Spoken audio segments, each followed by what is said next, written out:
तो इस एपिसोड की स्टार्टिंग होती है और सबसे पहले हम डोलुओ कॉन्टिनेंट को देखते हैं, जो कि सच में बहुत ही खूबसूरत लग रहा होता है और जिसके अंदर हमारा मेन कैरेक्टर यू हाउ को दिखाया जाता है, जो कि एक रूम में बैठकर कल्टीवेशन कर रहा होता है कि तभी वहां से एक तेज एनर्जी लाइट ऊपर की ओर जाती है, जो कि ऊपर सेलेस्टियल वर्ल्ड तक दिखाई देती है। जो लाइट हमारा हीरो तांगसेन देख लेता है, उस लाइट को देखते ही समझ जाता है कि किसी नए कल्टीवेटर का एराइज हुआ है, जिसका जो फ्यूचर है वो बहुत ही ब्राइट होने वाला है। और दोस्तों, ये सीन देखकर तो मैं बहुत ही खुश हो गया, क्योंकि इस एपिसोड में हमको तांगसेन और सावू दोनों को दिखाया गया है, जो कि सच में बहुत ही मज़ेदार बात है। कि तभी वहाँ सावू आ जाती है और आते ही तांगसेन से पूछने लगती है कि क्या डोलुओ कॉन्टिनेंट में फिर से कोई बात हुई है। तभी तांगसेन बताता है कि जिस जगह हम रह रहे हैं, यानी सेलेस्टियल रियलम, जहाँ का एक दिन मॉर्टल रियलम के 1 साल के बराबर होता है। और तांगसेन कहता है कि मैं डोलुओ कॉन्टिनेंट में कुछ समय और रहना चाहता था, लेकिन मेरा गॉड बनने की वजह से मुझ पे कुछ जिम्मेदारियां भी आ गई थीं, जिसकी वजह से मुझे सेलेस्टियल रियलम में आना पड़ा। और तांगसेन बताता है कि सेलेस्टियल रियलम में पूरे 20 साल बीत चुके हैं और मॉर्टल रियलम में तो 1000 ऑफ ईयर बीत चुके होंगे।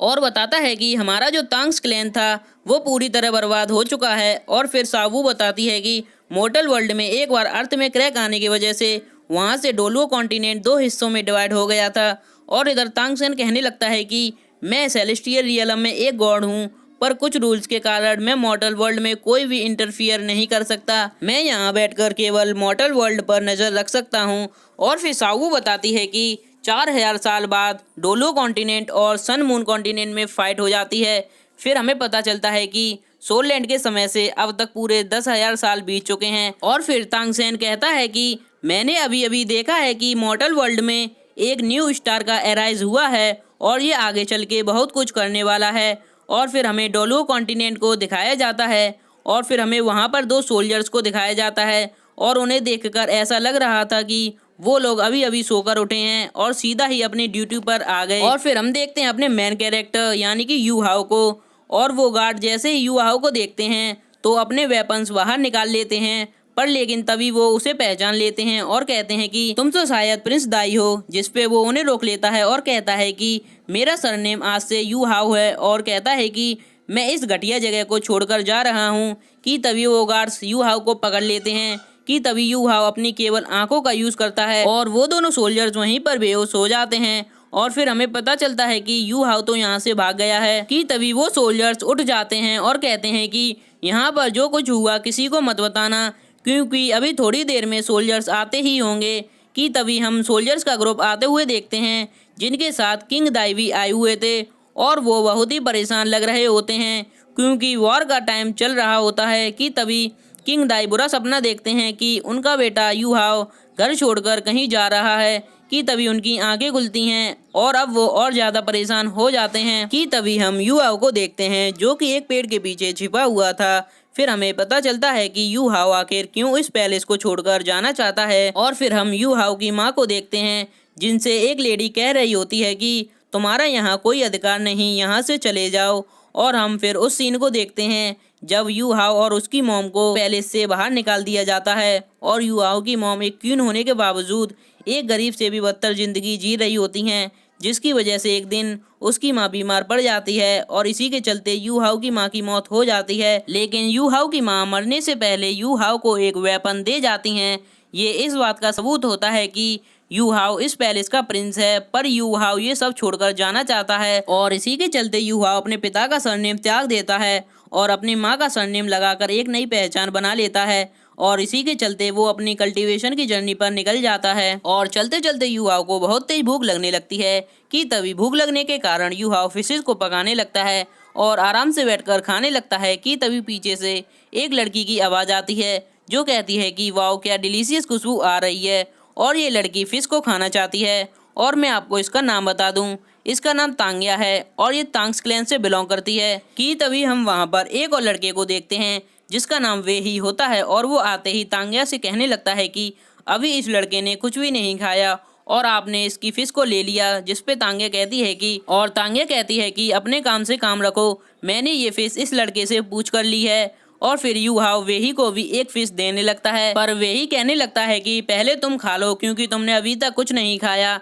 जिस पर यू हाउ कहता है कि मेरे पास और भी फिशेस हैं, आप इसे खा सकते हो। और फिर वेही उस फिश को खा लेता है और फिर वो तीनों वहाँ बहुत सारा एंजॉय करते हैं। और फिर यू हाउ कहता है कि अब मुझे यहाँ से जाना चाहिए। जिस पे वेही कहने लगता है कि तुम यहाँ से कहाँ जाओगे। जिस पे यू हाउ बताता है कि मैं यहाँ से सिंगदाओ फॉरेस्ट में जाऊँगा और वहाँ से जाने लगता है। और फिर हम देखते हैं यू हाउ को, जो कि सिंगदाओ फॉरेस्ट के एंट्रेंस पर आ जाता है, जहाँ पर नोटिस बोर्ड पर साफ साफ लिखा हुआ था कि सिंगदाओ फॉरेस्ट बहुत ही खतरनाक एरिया है जिसके अंदर बहुत सारे खतरनाक बीस्ट हैं।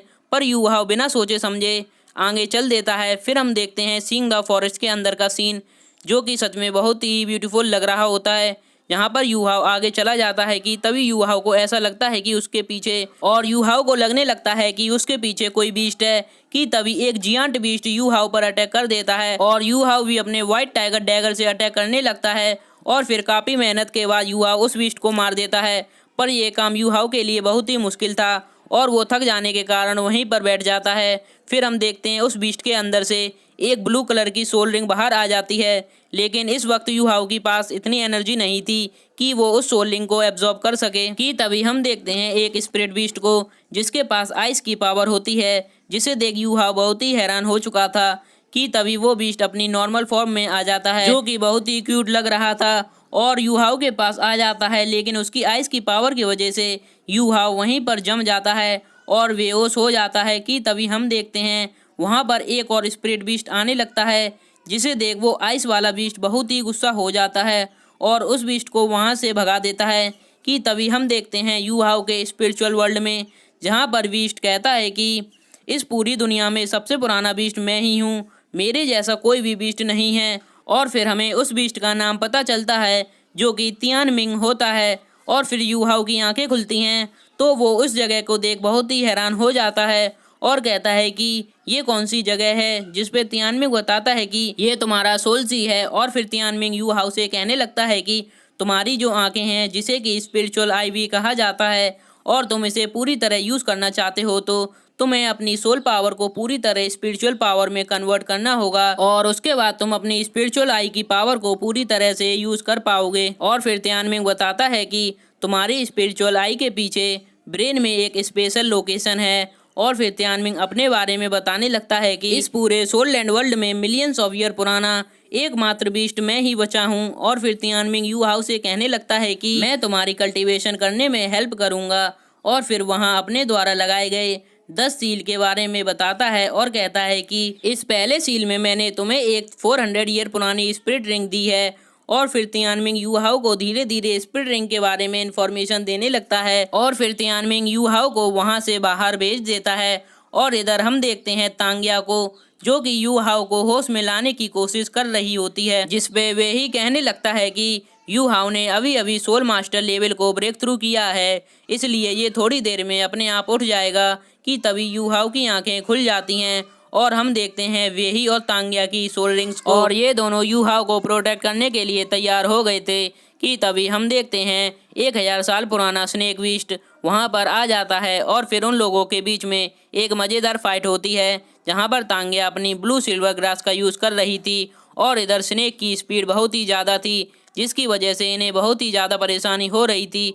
और फिर यू हाउ अपनी एक टेक्निक का यूज़ करने लगता है और फिर ये तीनों मिलकर उस बीस्ट को वहीं पर मार देते हैं। और फिर हम देखते हैं उस स्नेक की स्पिरिट रिंग को, जिसे कि तांग्या एब्जॉर्ब करने लगती है। और फिर यू हाउ वेही से पूछने लगता है कि तांग्या की गार्डियन सोल क्या है, जिस पे वेही बताता है कि तांग्या की guardian soul blue silver grass है। जिस पे यू हाउ बताने लगता है कि हमारे सी गॉड तांगसेन के पास भी ब्लू सिल्वर ग्रास वाली गार्डियन सोल थी।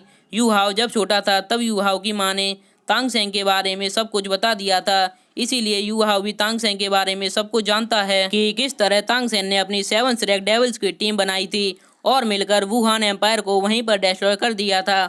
और इधर यू हाउ को समझ आ गया था कि तांग्या ही तांग सेक्ट की करंट सेक्ट मास्टर है। कि तभी वो लोग थक जाने के कारण वहीं पर सो जाते हैं और सुबह उठते ही सबसे पहले तांग्या यू हाउ से पूछने लगती है कि तुम मेरा सेक्ट ज्वाइन करोगे, जिस पे यू हाउ हाँ कर देता है। और हम देखते हैं श्रेक अकेडमी को, जो कि सच में बहुत ही सुंदर लग रही होती है।